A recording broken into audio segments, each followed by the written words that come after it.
Hello साथियों, welcome to जिचिल्स। आप सभी को टीम विक्रम का नमस्कार। हमेशा की तरह वीडियो के अंत में देखेंगे 100 से ज्यादा फटाफट महत्वपूर्ण खबरें सभी क्षेत्रों से। लेकिन आइए पहले देखते हैं प्रमुख हेडलाइंस। बिग ब्रेकिंग 1, दक्षिण कोरिया से ट्रंप ने किया मोदी की तारीफों का तूफान। बोले मोदी पिता जैसे सख्त और जबरदस्त नेता। जल्द होने वाला है भारत अमेरिका का ऐतिहासिक व्यापार समझौता। बिग ब्रेकिंग 2, रूसी तेल टैंकर ने समुद्र में बदला रास्ता, भारत को सस्ते तेल की सप्लाई पर संकट गहराया। अमेरिकी दबाव के बाद बढ़ी रिफाइनरी कंपनियों की चिंता। बिग ब्रेकिंग 3, ट्रंप से मुलाकात से पहले चीन का गरजता अल्टीमेटम। बोला ताइवान पर बल प्रयोग से पीछे नहीं हटेंगे, एशिया में तनाव का नया विस्फोट। बिग ब्रेकिंग 4, शेख हसीना का सियासी धमाका। बोली चुनाव में मौका न मिला तो वापस नहीं लौटूंगी बांग्लादेश।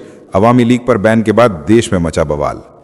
बिग ब्रेकिंग 5, पाकिस्तान ने फिर भारत पर लगाया अफगान नियंत्रण का आरोप। रक्षा मंत्री ख्वाजा आसिफ बोले अगर हमला हुआ तो जवाब 50 गुना देंगे।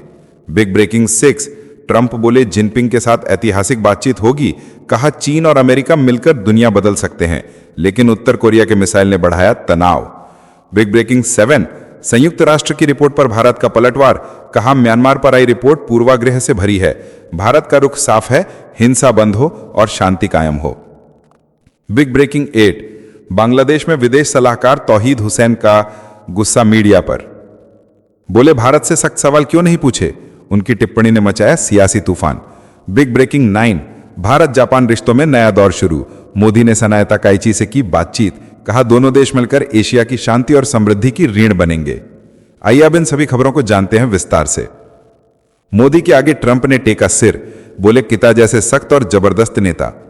दक्षिण कोरिया के एशिया प्रशांत सम्मेलन में अमेरिकी राष्ट्रपति डोनाल्ड ट्रंप ने प्रधानमंत्री नरेंद्र मोदी की तारीफों के पुल बांध दिए। बोले मोदी पिता जैसे हैं, सख्त हैं लेकिन जबरदस्त हैं, टफ एज हेल हैं। ट्रंप ने दावा किया कि उन्होंने भारत और पाकिस्तान के बीच परमाणु युद्ध को रोका था जब 7 विमान गिराए गए थे। उन्होंने बताया कि उन्होंने मोदी और पाकिस्तानी नेताओं से बात कर कहा था कि जब तक युद्ध जारी रहेगा तब तक व्यापार समझौता नहीं होगा। 2 दिन बाद हालात शांत हो गए। ट्रंप ने कहा कि व्यापार ही शांति का सबसे बड़ा हथियार है और इसी से दुनिया के 8 युद्ध खत्म हुए हैं। उन्होंने मोदी के साथ बड़े व्यापार समझौते के संकेत भी दे दिए। नेक्स्ट खबर, रूसी तेल टैंकर ने बदला रास्ता, बढ़ी भारत की चिंता। भारत के लिए रवाना हुआ रूसी तेल टैंकर फूरिया अचानक समुद्र में यूटर्न लेकर बाल्टिक सागर में जा रुका। माना जा रहा है कि यह अमेरिकी प्रतिबंधों के दबाव का नतीजा है। रूस की सरकारी कंपनियां रोसनेफ्ट और लुकोइल भारत को सस्ता तेल देती थीं, लेकिन अब इन पर लगे प्रतिबंधों के बाद सस्ती सप्लाई पर संकट मंडरा रहा है। यह टैंकर गुजरात के सिक्का पोर्ट की ओर जा रहा था, जहां रिलायंस और बीपीसीएल की रिफाइनरियां हैं, पर अब इसका गंतव्य मिस्र बताया जा रहा है। अमेरिकी सख्ती के बाद भारतीय कंपनियां भी सतर्क हैं, जबकि यूरोप ने रूसी जहाजों पर निगरानी और कड़ी कर दी है। साथियों, अगर आप इस न्यूज़ बुलेटिन को डेली रेगुलर सुनना चाहते हैं तो इस वीडियो पर 500 लाइक्स करें और अपने प्रियजनों के साथ शेयर जरूर करें। साथ ही चैनल को अभी सब्सक्राइब करके बेल नोटिफिकेशन ऑन कर लें। नेक्स्ट खबर, ट्रंप से पहले चीन का गरजता अल्टीमेटम। अमेरिकी राष्ट्रपति डोनाल्ड ट्रंप से मुलाकात से ठीक पहले चीन ने ताइवान को लेकर धमाकेदार चेतावनी दी है। बीजिंग ने कहा है कि वह शांति चाहता है, लेकिन जरूरत पड़ी तो बल प्रयोग से पीछे नहीं हटेगा। चीन के ताइवान मामलों के प्रवक्ता ने साफ कहा कि एक देश दो प्रणाली के तहत शांतिपूर्ण एकीकरण हमारी नीति है, लेकिन ताकत का इस्तेमाल करने का अधिकार हमारे पास सुरक्षित है। ताइवान ने तुरंत पलटवार करते हुए कहा कि चीन का हांगकांग वाला मॉडल यहां नहीं चलेगा, क्योंकि ताइवान एक स्वतंत्र लोकतांत्रिक देश है। ट्रंप और जिनपिंग की मुलाकात से पहले यह बयान एशिया में हलचल मचा चुका है। नेक्स्ट खबर, हसीना का कठोर ऐलान। बांग्लादेश की पूर्व प्रधानमंत्री शेख हसीना ने चुनावी पारा गरमा दिया। उन्होंने कहा कि अगर उनकी पार्टी अवामी लीग को चुनाव में भाग लेने का मौका नहीं मिला तो लाखों वोटर वोट नहीं करेंगे। उन्होंने कहा कि वह फिलहाल भारत की राजधानी दिल्ली में रहेंगी और किसी भी सरकार के तहत वापस नहीं लौटेंगी। चुनाव फरवरी 2025 में होने वाले हैं और 15 करोड़ से भी कम नहीं बल्कि 12 करोड़ से ज्यादा मतदाता पंजीकृत हैं। चुनाव आयोग ने मई 2025 में अवामी लीग का पंजीकरण निलंबित किया था। आरोपों की सुनवाई अदालत में फैसला 13 नवंबर को आना तय है। नेक्स्ट खबर, काबुल की कठपुतली वाली साजिश। पाकिस्तानी रक्षा मंत्री ख्वाजा आसिफ ने इस्तांबुल में विफल शांति वार्ता के बाद आग उगल दी। उन्होंने कहा कि अफगान नेतृत्व भारत के नियंत्रण में है और काबुल को पाकिस्तान के खिलाफ ताकत के तौर पर इस्तेमाल किया जा रहा है। आसिफ ने चेतावनी दी कि अगर काबुल ने हमले की सोची भी तो पाकिस्तान 50 गुना बढ़े हुए जवाब देने में पीछे नहीं रहेगा। उन्होंने कहा कि वार्ता के दौरान समझौता बार बार टूट गया और दिल्ली ने पीछे से दखल देकर तालमेल बिगाड़ा। अफगान सूत्रों ने बदले की बात कही है। क्षेत्र की हवा अब और गर्म हो चुकी है। नेक्स्ट खबर, ट्रंप जिनपिंग बैठक से निकलेगा बड़ा परिणाम। डोनाल्ड ट्रंप ने शी जिनपिंग से होने वाली बहुप्रतीक्षित मुलाकात को पूरी दुनिया के लिए ऐतिहासिक बताया। उन्होंने कहा कि चीन के साथ हमारे रिश्ते बेहद अच्छे हैं और कई जटिल समस्याओं का समाधान अब संभव है। ट्रंप ने उम्मीद जताई कि यह बैठक अमेरिका और पूरी दुनिया के लिए सकारात्मक नतीजे लाएगी। उन्होंने उत्तर कोरिया के नेता से बातचीत की इच्छा भी जताई, लेकिन इसी बीच उत्तर कोरिया ने पीले सागर में समुद्री मिसाइल परीक्षण कर माहौल को और तनावपूर्ण बना दिया। एशिया प्रशांत क्षेत्र की राजनीति और अर्थव्यवस्था के लिए यह पल अब बेहद निर्णायक हो चुका है। नेक्स्ट खबर, यूएन की रिपोर्ट पर भारत का तीखा पलटवार। संयुक्त राष्ट्र में भारत ने म्यांमार पर आई रिपोर्ट को पूर्वाग्रह से भरी और संकीर्ण करार देकर जोरदार खारिज कर दिया। लोकसभा सांसद दिलीप सैकिया ने कहा कि नई दिल्ली म्यांमार में शांति, स्थिरता और लोकतंत्र लाने वाले हर प्रभावी कदम का समर्थन करती है और हिंसा तुरंत बंद होनी चाहिए। भारत ने अप्रैल 2025 में पहलगाम हमले को म्यांमार के विस्थापितों से जोड़ने के दावे को बेबुनियाद बताया। दिल्ली ने राजनीतिक कैदियों की रिहाई, मानवीय मदद की निर्बाध आपूर्ति और समावेशी राजनीतिक संवाद की अपील दोहराई। भारत ने चेताया कि कुछ विस्थापितों में चरमपंथी विचारधारा का उभार चिंताजनक है और क्षेत्रीय सुरक्षा पर असर पड़ रहा है। नेक्स्ट खबर, बांग्लादेश में पत्रकारों पर गरमाई नसीहत। बांग्लादेश के विदेश सलाहकार मोहम्मद तौहीद हुसैन ने अपने ही पत्रकारों पर खफा होकर कहा कि जब भारत ने मौके पर खुलकर बातें की तब आपने भारत से वो सख्त सवाल क्यों नहीं पूछा। डीसीएबी प्रतिनिधिमंडल के भारत दौरे में भारतीय विदेश सचिव ने साफ कहा कि भारत निष्पक्ष चुनाव चाहता है और शेख हसीना की वापसी के कानूनी पहलुओं की जांच जारी रह सकती है। हुसैन ने यह भी साफ किया कि सोशल मीडिया पर जो सूची वायरल हुई थी वो गलत है। भारत के साथ केवल एक टगबोट खरीद समझौता रद्द किया गया था। उनकी नाराजगी ने द्विपक्षीय रिश्तों की हवा में नया तूफान उड़ा दिया है। नेक्स्ट खबर, भारत जापान का नया युग शुरू। प्रधानमंत्री नरेंद्र मोदी और जापान की नई प्रधानमंत्री सनाए तकाइची के बीच फोन बातचीत ने एशिया की राजनीति में नया अध्याय खोल दिया है। मोदी ने तकाइची को बधाई देते हुए कहा कि मजबूत भारत जापान रिश्ते वैश्विक शांति, स्थिरता और समृद्धि की रीढ़ हैं। शिगेरू इशिबा के हटने के बाद सत्ता संभालने वाली तकाइची जापान की पहली महिला प्रधानमंत्री बनी है। दोनों नेताओं ने रक्षा, व्यापार और इंडो पैसिफिक क्षेत्र में सहयोग बढ़ाने पर सहमति जताई है। मोदी की यह कॉल सिर्फ औपचारिक नहीं बल्कि यह संकेत है कि एशिया की दो बड़ी लोकतांत्रिक शक्तियां अब साथ मिलकर चीन की रणनीति को संतुलित करने जा रही हैं। साथियों, आपके लिए रोजाना शानदार वीडियो लाते रहने के लिए हमें आपके प्यार और सहयोग की जरूरत है। इसके लिए आप नीचे ज्वाइन बटन पर क्लिक करके हमारे चैनल की प्रीमियम मेंबरशिप ज्वाइन कर सकते हैं। नेक्स्ट खबर, पाकिस्तान की तालिबान को जंग की चेतावनी। इस्तांबुल में 4 दिन चली शांति वार्ता फेल होने के बाद पाकिस्तान के रक्षा मंत्री ख्वाजा आसिफ ने तालिबान को खुली धमकी दे डाली। बोले अगर पाकिस्तान पर दोबारा आतंकी हमला हुआ तो तालिबान को फिर गुफाओं में भेज देंगे। आसिफ ने कहा पाकिस्तान को अपनी पूरी सेना की जरूरत नहीं पड़ेगी, बस थोड़ा सा दम दिखाकर तालिबान को मिटाया जा सकता है। उन्होंने तोरा बोरा की याद दिलाते हुए कहा कि जो खुद को बहादुर समझते हैं वे फिर वही मंजर देख लें। आसिफ ने अफगानिस्तान की सोच पर तंज कसा कि वो साम्राज्यों का कब्रिस्तान नहीं बल्कि अपने ही लोगों का कब्रिस्तान बन चुका है। अब इस धमकी से पूरे क्षेत्र में बारूद सी सनसनी फैल गई है। इजराइल का क्रूर झटका। सीज फायर लागू होने के बाद गाजा पर इजराइल के हवाई हमले ने एक बार फिर मानवता को झटका दिया। आधिकारिक जानकारियों के अनुसार 104 लोग मारे गए, जिनमें 476 मासूम बच्चे शामिल हैं। घायल लोगों की संख्या 2083 से ज्यादा बताई जा रही है। 9 अक्टूबर के बाद यह सबसे बड़ा लोकतरपी हमला माना जा रहा है। सड़कें खून से तरबतर हैं, अस्पतालों में चीखें गूंज रही हैं। दुनिया नियंत्रण टकटकी लगाकर देख रही है। यह वारदात सिर्फ आंकड़े नहीं बल्कि सैकड़ों की कटती धड़कनें हैं। अब अंतर्राष्ट्रीय प्रतिक्रिया का वक्त है। नेक्स्ट खबर, ट्रंप का कड़वा सच। दक्षिण कोरिया की जमीन पर डोनाल्ड ट्रंप ने अपनी तकलीफ बयां करते हुए कहा कि अमेरिकी संविधान तीसरी बार उन्हें राष्ट्रपति बनने नहीं देता और ये उनके लिए सबसे बुरी बात है। ट्रंप की यह नाराजगी सिर्फ व्यक्तिगत मेल नहीं बल्कि वैश्विक राजनीति के लिए अचंभित कर देने वाला संकेत है। उन्होंने अपनी जीत और शक्ति की बात बताई, पर कानून ने उनकी राह रोक दी। अब ट्रंप के आक्रोश का असर दुनिया भर की कूटनीति पर नजर आएगा और अमेरिका की राजनीति में तूफान बरकरार है। इससे शीघ्र ही नई सियासी जंग छिड़ सकती है। नेक्स्ट खबर, अमेरिका ने रद्द किया नोबेल विजेता का वीजा। नाइजीरिया के नोबेल पुरस्कार विजेता लेखक वोले सोयिंका का अमेरिका वीजा रद्द कर दिया गया है। वजह बेहद चौंकाने वाली है। उन्होंने अमेरिकी राष्ट्रपति डोनाल्ड ट्रंप की तुलना युगांडा के कुख्यात तानाशाह ईदी अमीन से कर दी थी। ट्रंप के समर्थकों में भूचाल मच गया। अमेरिकी प्रशासन ने बिना देर किए उनका वीजा खारिज कर दिया।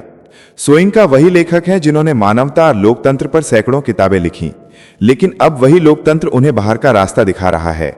यह घटना अमेरिका की अभिव्यक्ति की आजादी पर बड़ा तमाचा मानी जा रही है। दुनिया देख रही है कि ट्रंप की अमेरिका में आलोचना की कीमत कितनी भारी पड़ सकती है। नेक्स्ट खबर, ख्वाजा आसिफ पर सालेह की करारी चपेट। अफगानिस्तान के अपदस्थ उपराष्ट्रपति अमरुल्लाह सालेह ने पाकिस्तानी रक्षा मंत्री ख्वाजा आसिफ की बयानबाजी को बेनकाब कर दिया। सालेह ने कहा कि वे रक्षा मंत्री नहीं प्रचार प्रमुख लगते हैं और पाकिस्तान से खुलकर बताने को कहा कि उसने तालिबान को कैसे, कब और कितनी मदद दी। सालेह ने क्वेटा शूरा और जीएचक्यू के बीच तनाव का जिक्र कर उसे तमाशा बताया। साथ ही पाकिस्तान से उन शिविरों के वीडियो और सबूत साझा करने की चुनौती दे दी। सालेह ने अफगान जनता और पूर्व नेताओं से माफी की याद दिलाई। यह विवाद क्षेत्रीय तनाव की आग में फिर से घी डालने जैसा बन गया। नेक्स्ट खबर, ढाका में घुस गई पाकिस्तान की आईएसआई। बांग्लादेश के मोहम्मद यूनुस सरकार ने पाकिस्तान की कुख्यात खुफिया एजेंसी आईएसआई को अपने देश में स्पेशल सेल खोलने की मंजूरी दे दी है। यह फैसला जनरल साहिर शमशाद मिर्जा की ढाका यात्रा के बाद हुआ, जो पाकिस्तान सेना प्रमुख असीम मुनीर के बाद दूसरे नंबर के अधिकारी माने जाते हैं। इस मुलाकात में बांग्लादेश की तीनों सेनाओं के प्रमुख और पाकिस्तानी प्रतिनिधि मंडल के बीच गुप्त समझौता हुआ। दोनों देशों ने संयुक्त खुफिया ढांचा और बंगाल की खाड़ी में निगरानी का प्लान तैयार किया। सूत्रों के अनुसार बांग्लादेश अब पाकिस्तानी JF-17 लड़ाकू विमान और फतेह सीरीज रॉकेट सिस्टम खरीदने में रुचि दिखा रहा है। यह कदम भारत की सुरक्षा के लिए बड़ा खतरा बन सकता है। नेक्स्ट खबर, ऐनी एयरबेस से भारत की चुपके वापसी। दुशांबे के पास ऐनी एयरबेस अब भारत का नहीं रहा। 2002 में शुरू हुआ यह मिशन चुपचाप 2022 में समाप्त कर दिया गया। भारत ने इस सोवियत काल के बेस को नए सिरे से संवारा, 3200 मीटर की रनवे बनाई और सुखोई 30 MKI जैसे विमानों की क्षमता निर्माण करवाई। लेकिन रूस और चीन के दबाव के चलते तजिकिस्तान ने लीज आगे नहीं बढ़ाई, इसलिए हमारे कर्मियों और उपकरणों को वापस बुला लिया गया। यह घटना सेंट्रल एशिया के भू राजनीति में बड़ा बदलाव है और भारत की क्षेत्रीय पहुंच पर असर पड़ेगा। नेक्स्ट खबर, बांग्लादेश में जनमत का खेल तेज। मोहम्मद यूनुस के पोस्ट ने सियासी तापमान बढ़ा दिया। अंतरिम सरकार के बनाए राष्ट्रीय सहमति आयोग ने जुलाई चार्टर लागू करने की सिफारिशें मुख्य सलाहकार को सौंप दी। आयोग ने संसद चुनाव के ठीक पहले या उसी दिन जनमत संग्रह का सुझाव दिया है। यह कदम विपक्ष और बीएनपी में जैसे भूकंप जैसी चोट बनकर गूंजा है। आयोग में बीएनपी के प्रतिनिधि सलाहुद्दीन अहमद ने इसे सरकारी पक्षपाती करार दिया है। जमाते इस्लामी ने भी जनमत संग्रह के लिए दबाव बढ़ाया है। आलोचक कहते हैं कि यह प्रक्रिया लोकतंत्र पर चोट है और चुनावी रास्ता पेचीदा बन रहा है। नेक्स्ट खबर, ट्रंप का खुला समर्थन, हमास को साफ करने की धमकी। इजराइल ने गाजा में बड़े हमलों के बाद युद्ध विराम फिर से लागू कर दिया। इजरायली सेना ने कहा कि शीर्ष 30 उग्रवादी निशाने पर आए और जवाबी कार्रवाई में 60 से अधिक लोग मारे गए। अमेरिकी राष्ट्रपति डोनाल्ड ट्रंप ने इजराइल के कदमों का खुलकर बचाव किया और कहा कि जो सुधरेंगे वे ठीक रहेंगे, जो नहीं सुधरेंगे उन्हें साफ कर दिया जाएगा। ट्रंप ने हमास से हथियार छोड़ने की दोहराई मांग बताई और कहा कि उनका शांति समझौता 2 सप्ताह पहले हुआ था और उसे कोई बिगाड़ नहीं सकता। नेतन्याहू ने कड़ाई से जवाबी कार्रवाई के आदेश दिए और क्षेत्र में टैंकों की फायरिंग सुनाई दी। राफेल रानी ने उड़ाया पाकिस्तान का झूठ। पाकिस्तान का झूठ फिर आसमान में ध्वस्त हो गया जब राष्ट्रपति द्रौपदी मुर्मू ने अंबाला एयरफोर्स स्टेशन पर स्क्वाड्रन लीडर शिवांगी सिंह से मुलाकात की और राफेल जेट के सामने मुस्कुराती तस्वीर साझा की। यही वो शिवांगी हैं जिनके बारे में पाकिस्तान ने झूठ फैलाया था कि उन्हें ऑपरेशन सिंदूर में पकड़ लिया गया है। वाराणसी की बेटी शिवांगी भारत की पहली महिला हैं जिन्होंने राफेल उड़ाया है। उन्होंने लद्दाख से लेकर फ्रांस तक भारत का परचम लहराया है। राष्ट्रपति के साथ उनकी तस्वीर ने पाकिस्तानी फर्जी प्रचार को जमींदोज कर दिया और दुनिया को दिखा दिया कि भारतीय शेरनियां पकड़ी नहीं जाती, वे आसमान जीतती हैं। नेक्स्ट खबर, दक्षिण कोरिया में ट्रंप का सुनहरा ताज सम्मान। दक्षिण कोरिया ने अमेरिकी राष्ट्रपति डोनाल्ड ट्रंप का ऐसा स्वागत किया जिसने इतिहास रच दिया। ट्रंप को सोने का ताज और देश का सर्वोच्च सम्मान ग्रैंड ऑर्डर ऑफ मुगुंगवा प्रदान किया गया। यह वही ताज है जो शांति और समृद्धि का प्रतीक माना जाता है। इसकी डिजाइन प्राचीन चोनमाचोंग ताज से प्रेरित है। राष्ट्रपति ली जे म्योंग ने कहा कि यह सम्मान अमेरिका और दक्षिण कोरिया के नए युग की साझेदारी का प्रतीक है। ट्रंप ने मुस्कुराते हुए कहा, मैं इसे अभी पहनना चाहता हूं। व्यापार और टैरिफ पर हुई बातचीत के बीच ट्रंप का यह ताज अब दोस्ती और शक्ति दोनों का प्रतीक बन गया है। नेक्स्ट खबर, राहुल का ट्रंप और मोदी पर विस्फोटक वार। बिहार के दरभंगा से राहुल गांधी ने प्रधानमंत्री मोदी पर सीधा हमला बोला। कहा कि डोनाल्ड ट्रंप ने अलग अलग देशों में मोदी का अपमान किया पर मोदी चुप रहे। राहुल ने कहा, ट्रंप ने बार बार दावा किया कि उन्होंने ऑपरेशन सिंदूर रुकवाया और भारत पाकिस्तान के बीच सीज फायर कराया, लेकिन मोदी के मुंह से एक शब्द नहीं निकला। राहुल ने चुनौती दी कि जब मोदी बिहार आए तो कहें कि ट्रंप झूठ बोल रहा है, पर मोदी में हिम्मत नहीं है। उन्होंने इंदिरा गांधी का उदाहरण देते हुए कहा कि सच्चे नेता वे होते हैं जो अमेरिका से भी नहीं डरते। बिहार की राजनीति में यह बयान अब भूचाल मचाने वाला है। साथियों, अब आइए फटाफट देख लेते हैं कुछ प्रमुख हेडलाइंस।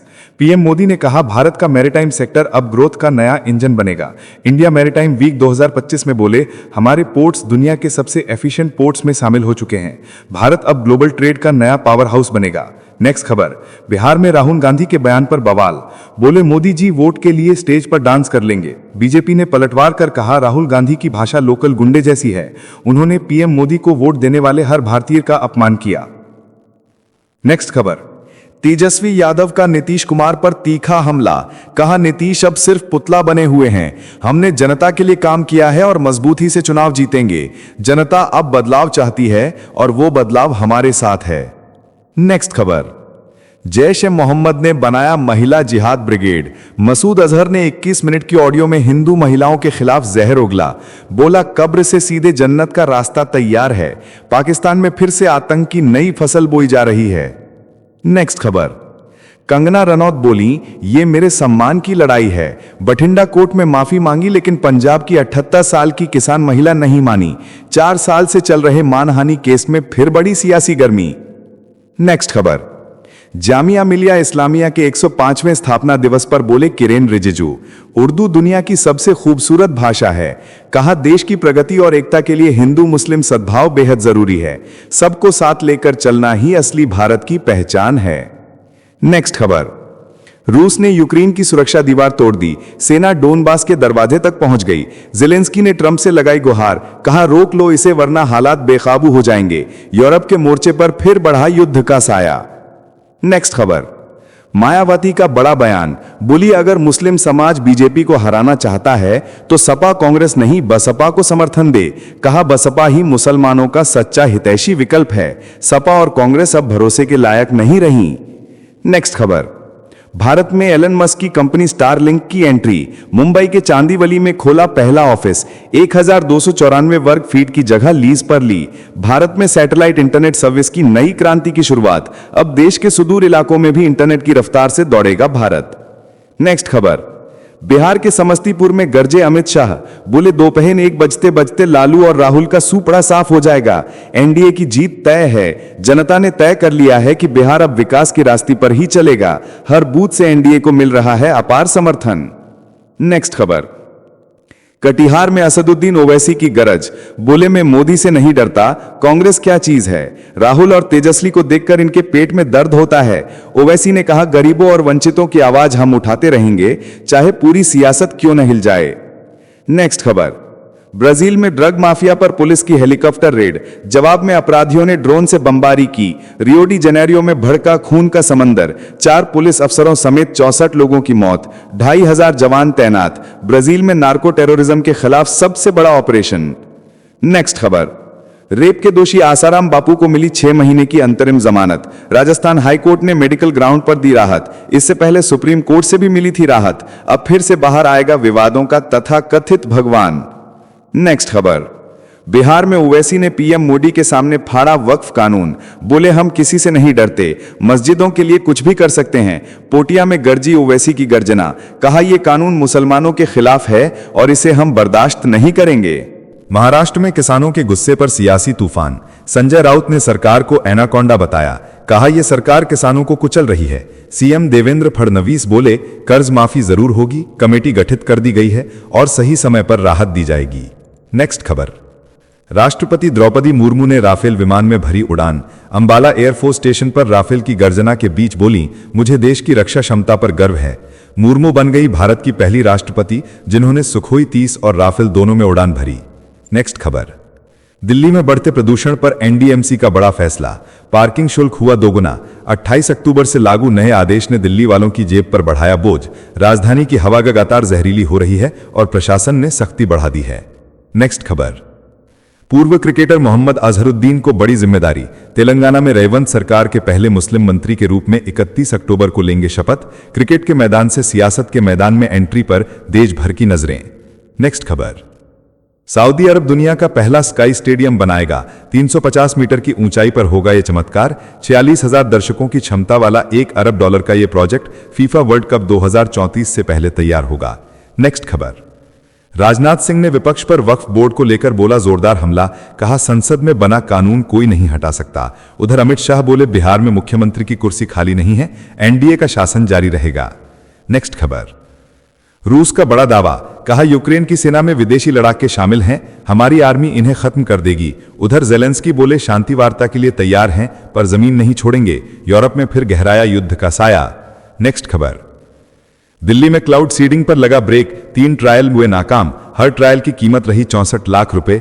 आईआईटी कानपुर ने कहा नमी बेहद कम थी, राजधानी में प्रदूषण से राहत की उम्मीद फिर धुंधली हो गई। नेक्स्ट खबर, गुजरात में आम आदमी पार्टी की ताकत में जबरदस्त उछाल, भाजपा और कांग्रेस छोड़कर 7,000 नेता और कार्यकर्ता आप में शामिल हुए। छोटा उदयपुर में सभा में गूंजे नारे, गुजरात में भी अब केजरीवाल लहर का असर दिखने लगा। नेक्स्ट खबर, क्लाउड सीडिंग पर आम आदमी पार्टी का दिल्ली सरकार पर वार, सौरभ भारद्वाज बोले राजधानी में आर्टिफिशियल रेन संभव ही नहीं, यह सब ड्रामेबाजी थी, जनता को बेवकूफ बनाया गया, ये एक बड़ा घोटाला बनता जा रहा है। नेक्स्ट खबर, थाईलैंड में हिरासत में लिए गए कई भारतीय नागरिक, विदेश मंत्रालय ने कहा उनकी राष्ट्रीयता की पुष्टि का काम जारी है। बैंकॉक में भारतीय मिशन लगातार स्थानीय अधिकारियों से संपर्क में है, भारत सरकार ने पूरी मदद का भरोसा दिया। नेक्स्ट खबर, सूडान के अल-फशर शहर में भीषण नरसंहार का सैटेलाइट खुलासा, रैपिड सपोर्ट फोर्सेज ने 2 दिन में 2000 निर्दोष नागरिकों को मौत के घाट उतारा। यूएई द्वारा भेजे गए चीनी ड्रोन और हथियार से बढ़ा दारफुर में जातीय कत्लेआम, दुनिया स्तब्ध है। तो चलिए जी चिल्स विक्रम को इजाजत दीजिए, फिर मिलते हैं एक और नई अपडेट के साथ। तब तक आप हमारे बिजली प्लेलिस्ट को देख सकते हैं जिसका लिंक नीचे कमेंट बॉक्स में दिया गया है। इसके साथ ही अगर आप रोज सुबह शाम हमारे फास्ट न्यूज अपडेट को नियमित रूप से रोज देखना चाहते हैं तो इस वीडियो को लाइक करके जी चिल्स चैनल को सब्सक्राइब करके बेल नोटिफिकेशन ऑन कर लें। धन्यवाद।